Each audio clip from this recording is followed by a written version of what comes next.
after house. Remember, these houses are empty to population. In the beginning... Man, how convenient, dude. They just had to blow up all those buildings. And it was actually Hamas that blew up the buildings. That's the argument. It's such an insane claim that even Fox News is like, come on, man.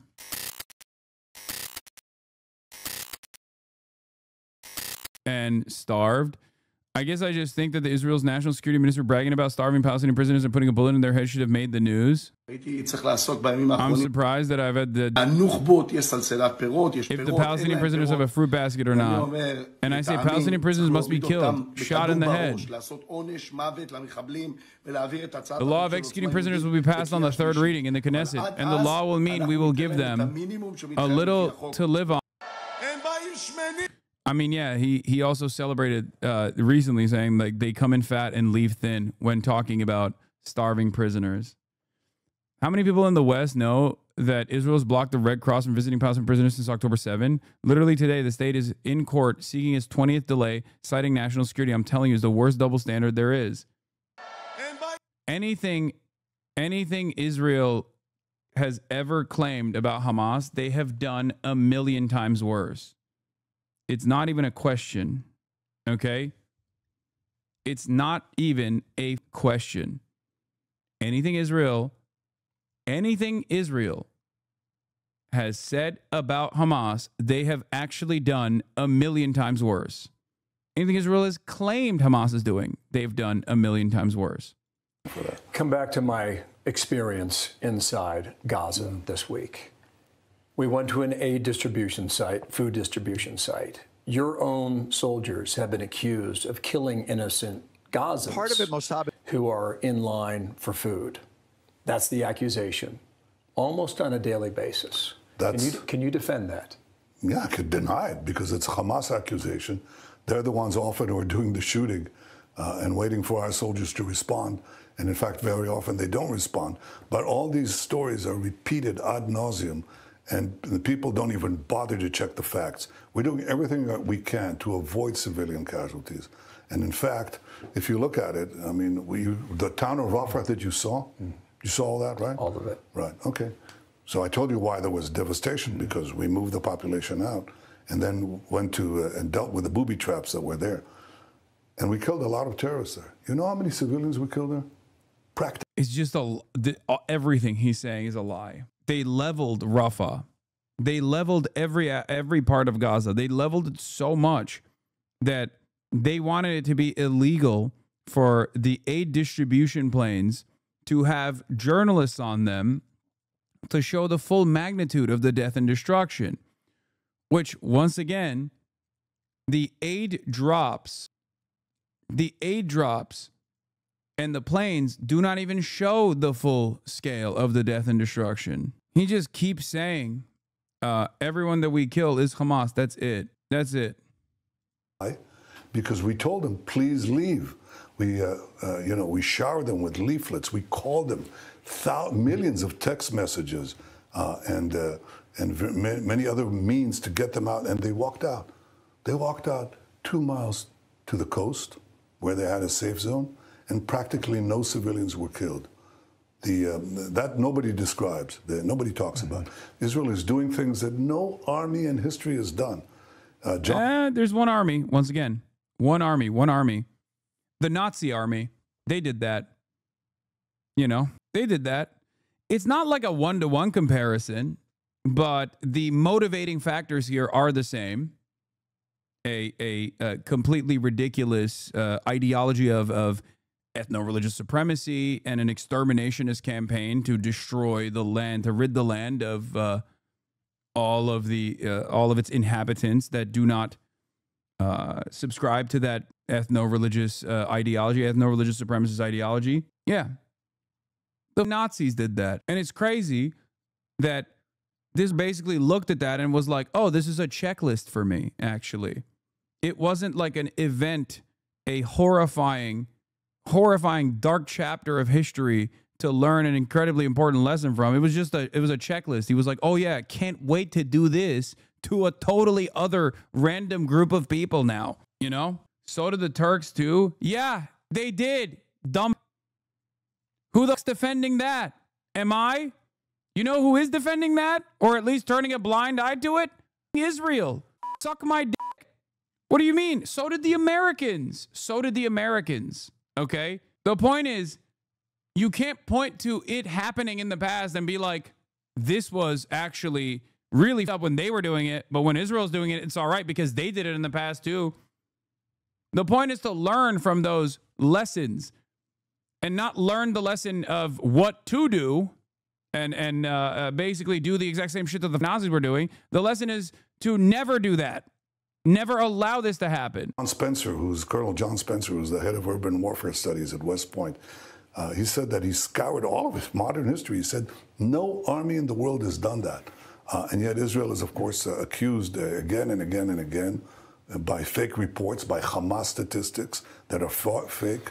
Hamas statistics, Hamas. BBC's Jeremy Bowen. Israelis don't want us to film outside the window of the devastation in Gaza. Communities in the north of Gaza are flat. There's nothing left. Israel will not allow reporters like myself to enter the Gaza Strip to report the story, and they don't want us to see it. My own eyes. Yeah, nothing to see here, folks. Nothing to see here. I mean, look away, look away, look away, look away. Nothing to see here. The only reason why Israel can continue this propaganda initiative also is because of pure racism through and through. Because Palestinians do live there. And they have communicated their own demise. They show it with the limited amount of internet that they have. They literally film this shit and go, this is what they're doing to us. But because we are an incredibly racist Western civilization society, okay, we don't even listen to them. At least you do. Many of you in here do that. And that's the reason why you're 3, 4, sometimes 5 months ahead of where mainstream discourse is going. Because for mainstream press in the Western world, it's only newsworthy when it's far too late to do anything about it. Only then do they ever cover the events that are unfolding. There is perhaps no better representation of this than the famine stuff that's going on right now. The famine discourse is going on. Famine doesn't happen overnight. There are food stockpiles that need to diminish, that need to deplete, okay? So for months, we said Israel's blockade is going to lead to a famine. There is a percentage of the population of Palestinians that are actively speaking out and actively talking about massive inflation in the marketplaces and how little food they have in the Strip, that famine is imminent. Famine is imminent. Famine is imminent. It took hundreds of starving children to die and be photographed for people to finally go, okay, I guess famine did happen. How did this happen though? We don't know. What do you mean we don't know? You don't listen to the Israelis that are saying famine is happening and we like it. You don't listen to the Palestinians that are saying we are being starved by Israel. And then after the events unfold and you start seeing the death and destruction, only then do you turn around and you go, okay, I guess it was happening, but how could this have happened? Why are you accusing your audience of being ignorant Americans? If we're ignorant, but we're watching you, why aren't you answering my text, Hamas? I'm floored that we sent them text messages.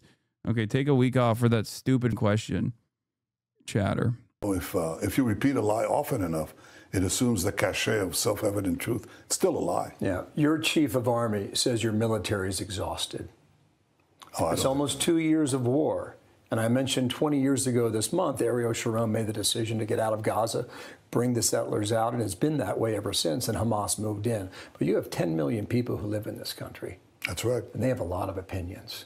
Yeah, well, is it possible? It's a democracy, you know. Is it possible for you to keep Israel unified? Why are you against tariffs? It's like taxes, but for non-Americans. With this money, we could have free healthcare and so on. Chatter, I think you fundamentally misunderstand how tariffs work. Number one, I'm not against tariffs, okay? I'm a leftist. I'm a socialist. Of course, I'm in favor of trade protectionism, but there needs to be trade to protect, okay?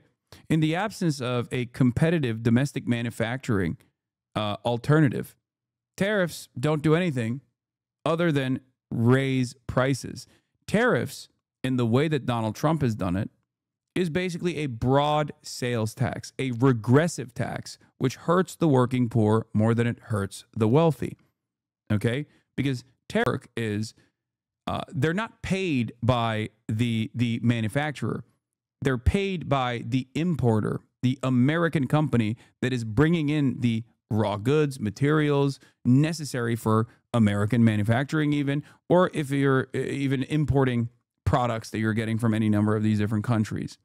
Okay? There are certain things that you simply cannot get, that you simply cannot make in the United States of America. For example, Donald Trump is entertaining additional tariffs for Brazil because he doesn't like that his bestie, former leader of Brazil, Jair Bolsonaro, tried to do an insurrection January 6th style, failed to do so, and is now undergoing the process of prosecution. So he decided to slap tariffs to the country of Brazil. Brazil is responsible for a sizable chunk of the meat that we consume in this country. Okay. Brazil also sends us coffee and chocolate. Coffee, especially, is region locked. We just simply cannot produce coffee here. Okay. We can't do it. So what do? So when you slap tariffs on a country like Brazil, and they're responsible for sending us coffee beans, okay, something that we simply cannot produce in large enough quantities in this country, okay, even with Hawaii and Puerto Rico chatters, remember, we do not have enough coffee bean production in this country to make up for the additional limited supply. Why do I say this? Because here's how tariffs work. Brazil sends in coffee. There's an importer that takes coffee beans and sells it to distributors, sells it to coffee shops, sells it to roasters, whatever, right? That person is now paying for the tariffs because it's an entry fee, okay? That American company is now paying for the tariffs. So there's two things that they can do. The American company can either eat the cost of the tariff, and in certain instances, so large of a percentage of price increase that it's virtually impossible for them to eat the cost of the tariffs, okay, which would lower their profit margins, or they just no longer import the coffee beans. But if they do continue to import the coffee beans, they will carry on that cost to the consumer. It will increase the price of the coffee bean by whatever percentage the tariff is. And then the roaster will also have to increase the coffee bean roast, the price of the coffee that is ground up. You as a consumer will see that as inflation. You as a consumer will go and purchase this coffee either at Starbucks or wherever you purchase your coffee, and you will see an increased price on your coffee. This is because of the tariff. This is how tariffs work.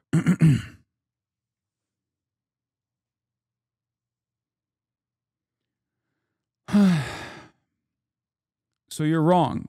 It's not like taxes, but for non-Americans, because Americans will be paying the tariffs. You as a consumer will be paying this because the way it works is it's like a broad sales tax. Okay? Almost 2 years into this war. Oh, I'm sure we can. I mean, there's a... Okay, thank you. You're welcome. Who taught you that the tariffs were being paid by non-Americans? I want to know who's misinforming the youth. Where'd you learn that? What do you mean? What do we do without coffee? Drink tea, I guess? Okay, dude. There's an organized and systemic... I saw it on TikTok. Okay, well, that person, you shouldn't trust whoever taught you that on TikTok because they're wrong. Against them. And they're biased, and they're trying to defend Donald Trump by lying to you. That's part of democracy. I accept it, although a lot of it is foreign funded by the same people who also encourage the demonstrations on your campuses and so on. But I'll tell you one thing, the people are united. Not every last one. This is not a dictatorship. But, you know, when it's a Southern Front war, and look at what we did. You know, we were attacked. We were on the verge. Everybody thought this is the end of Israel on October 7th, when Hamas cruelly invaded us and those monsters took the hostages and murdered the men and raped the women and beheaded, it's beyond belief, and burned babies, okay? And everybody said, oh, Israel is gone. And I said on the second day of the war, I said, we're going to change the face of the Middle East. And we went against Hamas, then we went against Hezbollah, the terror proxies of Iran. Then we had the downfall of the Assad, the murderous Assad regime in Syria. And then we went after Iran, and President Trump joined us, which was a magnificent act of solidarity against a common enemy. Everybody said, oh, well, Israel's not going to be together, but it is. Now we have to complete the job of eliminating basically the last proxy of Iran that's still standing. And this is your job to sell it to your people. Well, I don't have to. Believe me, the people are selling it to me. I go into Gaza as you went in. You've been to Rafah? I've been to Rafah. Mm-hmm. Okay. Talk to the soldiers. Talk to the division commanders. You know what they tell me? They tell me, Prime Minister, don't bother with the press. Just press on with the mission of liberating Gaza from these murderers. And we can do the job. We can separate the civilians from the combatants. We can eliminate Hamas. We can liberate the remaining hostages. Let us do the job. That's what the soldiers that cut across Israeli society are telling us. Doesn't mean that they make it to the mainstream channels. Doesn't mean that they make it to the foreign press. In fact, they don't. But if I had to run the country based on these vilifications, I shouldn't be here. Because leaders should do what is right and what will withstand the test of time. And what will withstand the test of time is that in the hour of peril, Israel didn't slumber like other democracies often do. In the face of this challenge to our existence, we took on a seven-front war, won it, and secured the peace, and expanded the peace after this victory, expanding the Abraham Accords, creating a different Middle East. That's what we're in the process of doing. This is why I said what I said about the Nelk boys. This is why I said what I said to the Nelk boys. This conversation taking place is even more damaging than the Nelk boys' stupidity here. Okay? This is a reputable media institution. Reputable. It's not, but it's reputable for your dumb parents, unfortunately. And no pushback whatsoever, just a continuous stream of lies. Just like the Nelk boys did. But this time it's an adult. It's an adult with influence over your parents. The last part is hard, but it's doable, and we'll do it. Let me come back to the Abraham Accords, because the president made news on that earlier today. In America, there has been a considerable rise in anti-Semitism, especially on American Nelk boys are adults too. Yeah, but they carry themselves as man-children. college campuses. Yeah. How did Israel, especially for Americans under the age of 30, young Americans, how did Israel lose this argument? Or maybe the better question would be, how do you win them back? Well, I think we will. First of all, you win by winning and shortening the war. And President Trump has given us the support to finish this war as quickly as possible. Of course, we have to contend with the campaign of vilification that is done by so-called reputable news media. I mean, the New York Times puts out a major story on the front page, a Palestinian mother holding a child, starved supposedly, and then it turns out that that child has cerebral palsy. It's a congenital disease. He has a brother who's well-fed, family is well-fed, but it's put out this thing, and then it corrects it with a denial the size of a postage stamp buried in the back pages. No, we can't work by lies. How do we win? Eventually, the truth gets out. It takes time. People will see the humanitarian surge. People will see our efforts to prevent civilian casualties. People will compare what has happened here to other urban warfare sites that were not nearly as dense, as difficult without this, Brother, other urban warfare sites still allowed journalists without murdering them. They did murder some journalists. America certainly did, famously. But they still let, most Western press operate. Israel has not. I wonder why.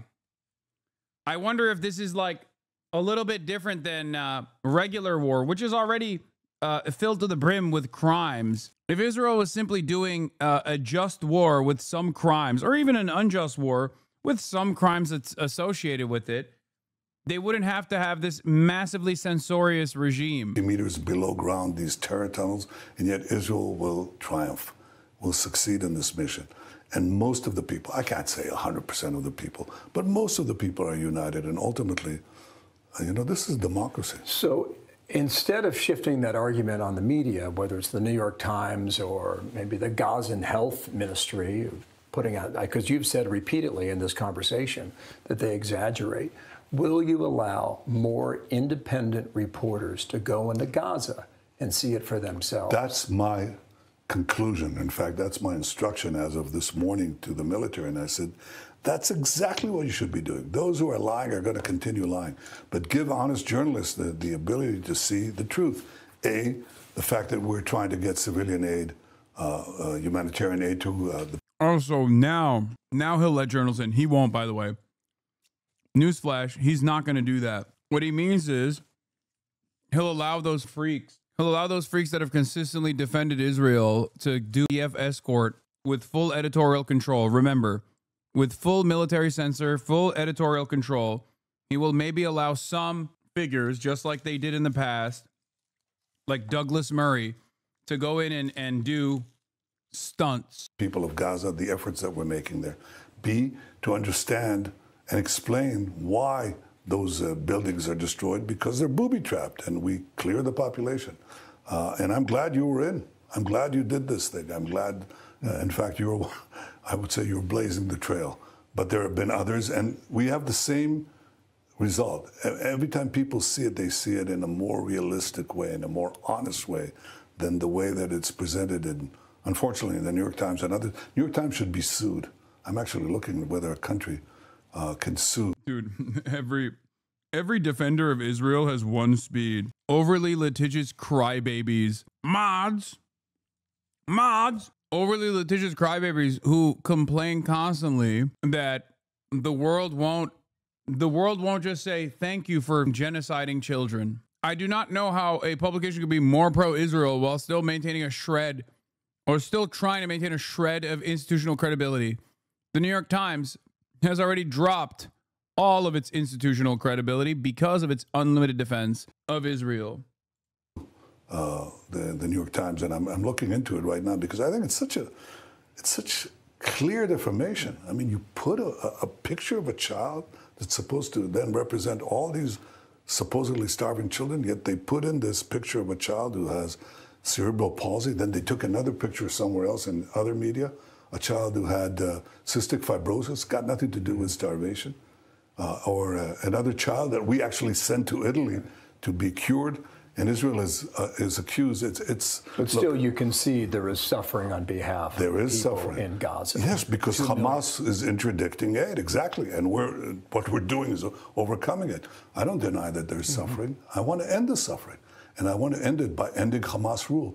Would you like to be governed by 20,000 armed monsters who shoot you in the back of the head if you try to leave a war zone?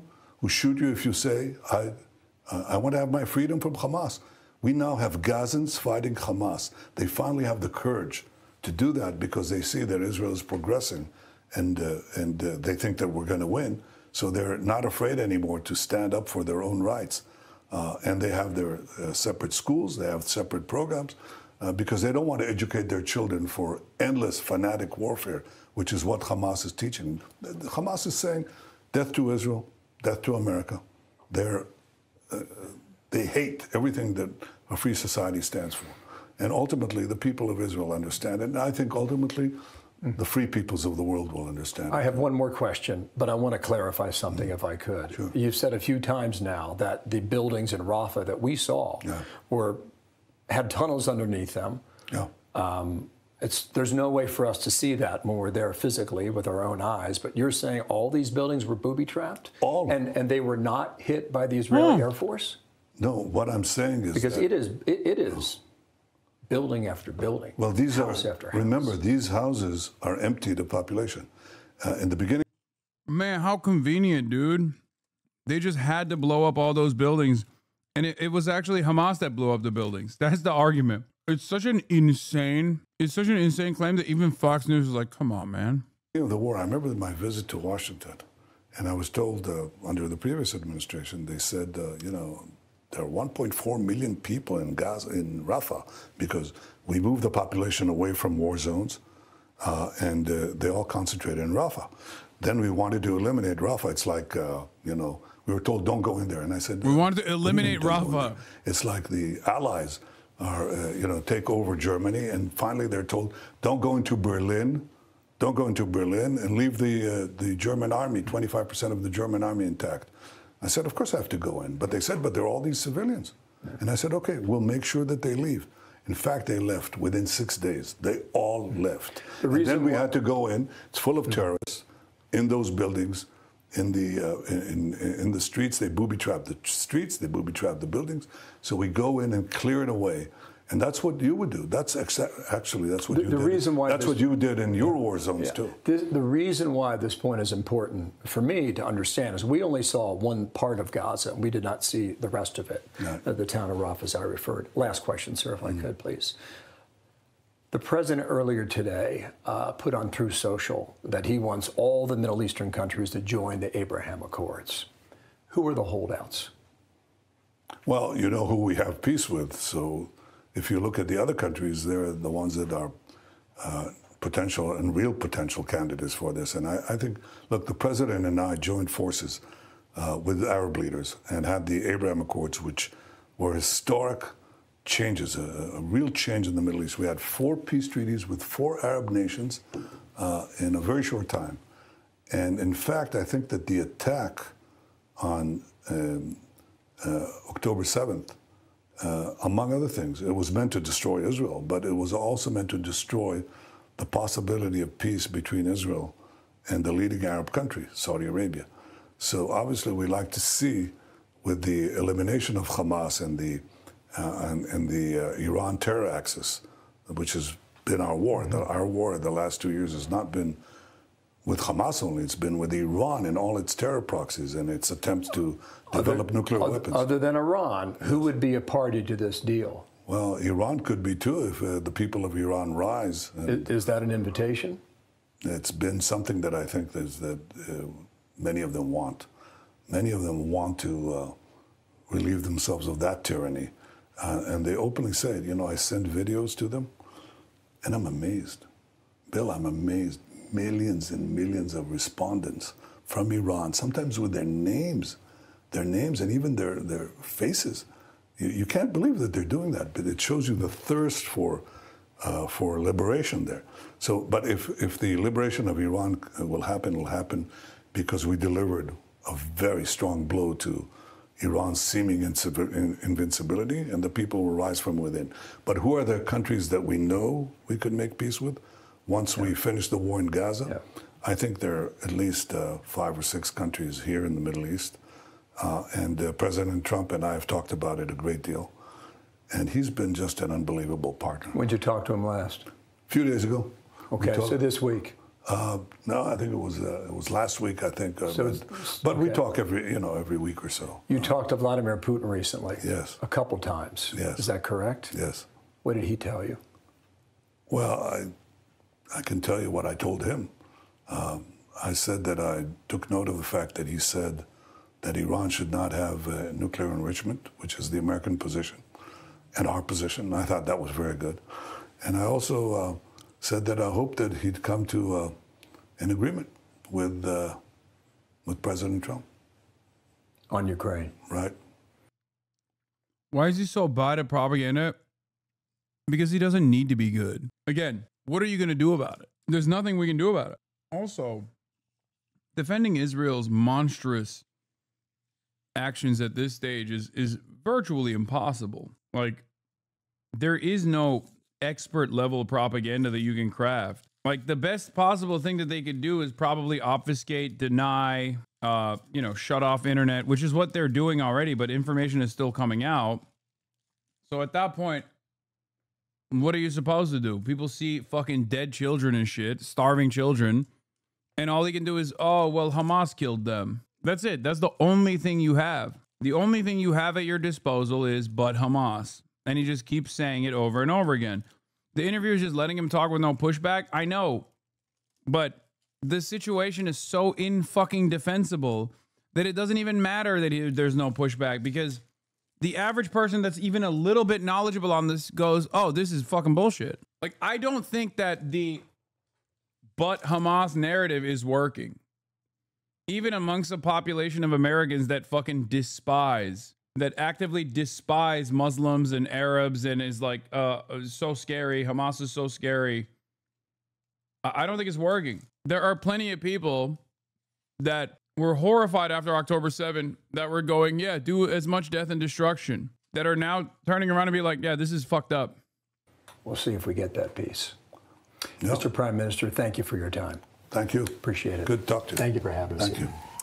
So far as we can tell, it's the first time he's been asked directly about the allegations of genocide and also the allegations of starvation in Gaza. While that's happening, No, the Nelk Boys did it first. And not only that, but the response was the same. And you also, just like the Nelk Boys, didn't give him any pushback. I told you. Andrew, there's also there's a lot of reaction globally, as you can imagine. Gaza is one within Gaza. Hamas, with many of their leaders in Qatar, have already responded, saying that this new offensive shows Netanyahu's aims to sacrifice the hostages and serve his own personal interests. So we're reaching that point right now where we'll get reaction from the Security Cabinet meeting and see what the next move is. Yeah, and the Israeli Prime Minister sending obviously a very firm message on many fronts there, including the plans to occupy Gaza, but also on the humanitarian situation with the Palestinians and, of course, the fate of the hostages. Bill, what he said in response to your question about the 20 hostages who are believed to still be alive, 50 hostages still remain. We're doing everything in our power to salvage the hostages because, Bill, of course, there is so much concern from the families of those hostages that as Israel moves in, what does that mean for those hostages? And he sent a very firm message that they are doing everything in their power for them. Yeah, and many Israelis are well aware that the closer the IDF,